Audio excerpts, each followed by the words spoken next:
ከኦርቶዶክስ ቤተክርስቲያን ጾም ሰልችቷቸው ጸሎት ሰልችቷቸው ቅዳሴው ማህሌቱ ሰዓታቱ በዛ ብለው እንዲልበሽ እንዲያትልበስ እንደዚህ ብላ እንዲያትብላ መባል ታክቷቸው ለምን ዘና ብዬ አልኖርም ብለው ይወጡ ሰዎች አሉ የሉ አሉ። በጾም ይወጣሉ።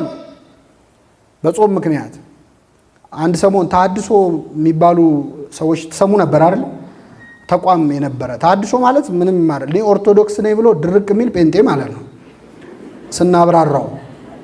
እና እነዚህ ሰዎች መግለጫ ሲያወጡ አንዱ ቤተክርስቲያኗን የተቹት ጾም በስቷል፣ ጾም በስቷል፣ መቀነስ አለበት፣ ጾም በስቷል፣ የሐዋርያት ጾም መጾም ያለበት 12 ቀን ነው አሉ።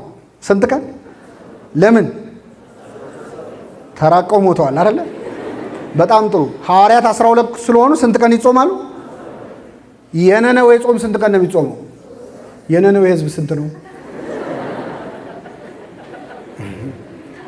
በጣም ያስቃል። እና ጾም ታክቶት የሚወጣ ሰው አለ፣ ውስጥም ሆኖ የሚያጎረመርም አለ። የጾም ነገር በዛም እንደምታውቁት በእኛ ቤተክርስቲያን ከዓመቱ ከግማሽ በላይ እንጾማለን።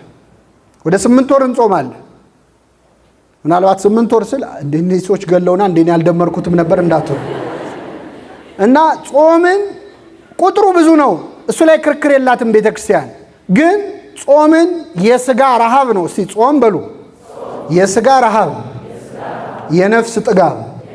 ስለዚህ ቤተክርስቲያን ያበዛችው ረሃብ ሳይሆን ምንድነው? ጥጋብ ነው። ይችን ቤተክርስቲያን ስለሰጠን ስሙ የተመሰገነ ይሁን።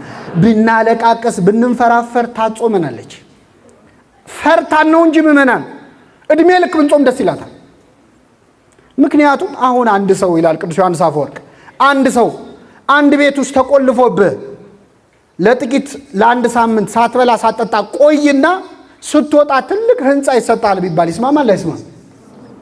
ኧረ እንኳን ህንፃ ኮንዶሚኒየም ይሰጣል ቢባል ይስማማል አይስማማም? አንጀቱ እስኪጣበቅ ድረስ ምን ይላል? ምን እያሰበ? ህንፃው።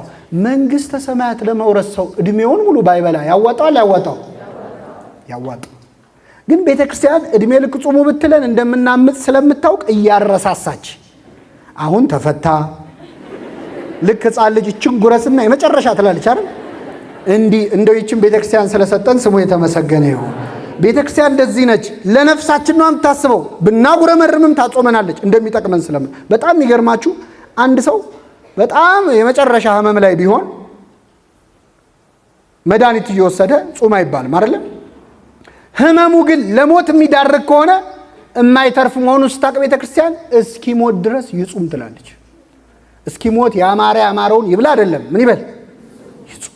ትንሽ ስንቅ ቢያቆይ ለራሱ ማለት ነው። መንፈሳዊ ለስጋውያን ግን ሐዘን ለአብዳን ወትፍሲት ለጠቢባ ይላል ቅዱስ ያሬድ።